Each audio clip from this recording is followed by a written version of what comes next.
Olá, seja muito bem-vindo ao Literatura Falada, que hoje traz algumas notações sobre herói e anti-herói. Você sabe exatamente a que esses termos referem e de onde eles vêm? Pois é sobre isso que eu falo nos próximos minutos. Genericamente, herói se refere àquela personagem feminina ou masculina que protagoniza uma história, seja essa história uma epopeia em tempos antigos ou uma história de prosa de ficção, conto, novela, romance ou do teatro. Na antiguidade clássica, herói era um termo destinado a um ser fora do comum, capaz de façanhas sobre-humanas e que o aproximassem dos deuses. Era uma espécie de semideus, um produto da aliança entre os deuses e os mortais. Era o protagonista das tragédias e das epopeias clássicas. No que diz respeito às epopeias, eu cito aqui Ulisses, protagonista da Odisseia, que peregrinou aí anos e anos, passando por muitas provas e desafios, até que conseguisse chegar vitorioso a Ítaca, de volta para sua esposa e seu filho. Na tragédia, o herói era levado pelas circunstâncias a cometer uma falha, um erro, e esse erro levava à desgraça. Eu cito como exemplo Édipo, que sem saber mata o seu pai e posteriormente acaba se casando com Jocasta, sua própria mãe. E então a desgraça se instala em seu reino com consequências seríssimas. Esse padrão greco-latino se manteve em certo grau na Idade Média. A poesia épica e a prosa de ficção desse período mostraram relativa manutenção desse padrão.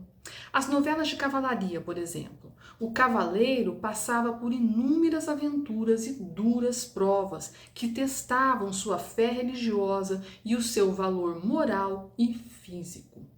O século XIX mostrou, no entanto, um cenário um pouco diferente. Ao mesmo tempo em que houve a permanência do herói clássico, que muitas vezes se confunde com a própria estética romântica, houve o surgimento do anti-herói, mais afeito ao realismo e ao naturalismo. Na literatura brasileira, nós temos, por exemplo, Peri, de O Guarani, do José de Alencar, como exemplo de um herói.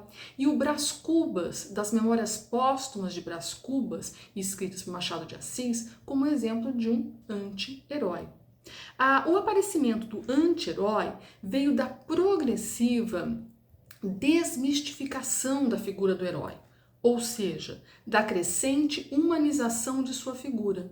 Lembra que eu disse que o herói da tragédia, da epopeia antigas, era um ser sobre-humano, muitas vezes com conexão com o divino? Pois é, ele foi se humanizando. Com o despontar do romance no século XVIII, representantes de todas as classes sociais passaram a protagonizar as histórias.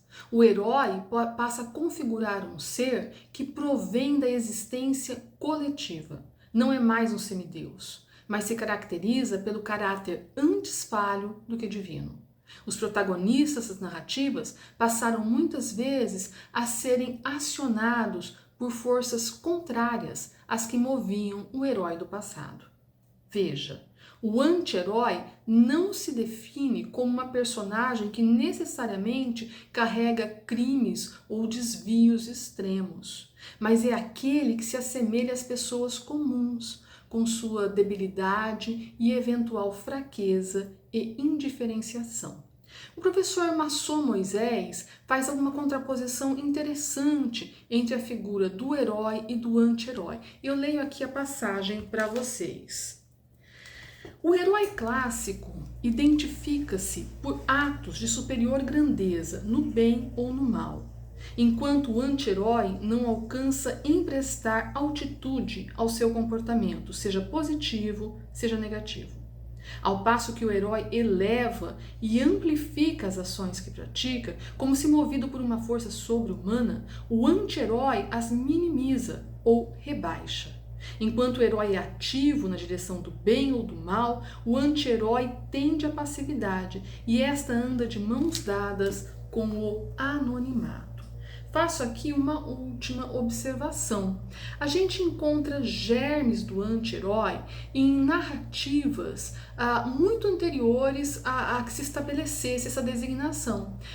Exemplos: Dom Quixote de Cervantes ou ainda As Viagens de Gulliver são histórias que já trazem aí personagens com elementos que mais tarde caracterizariam o anti-herói.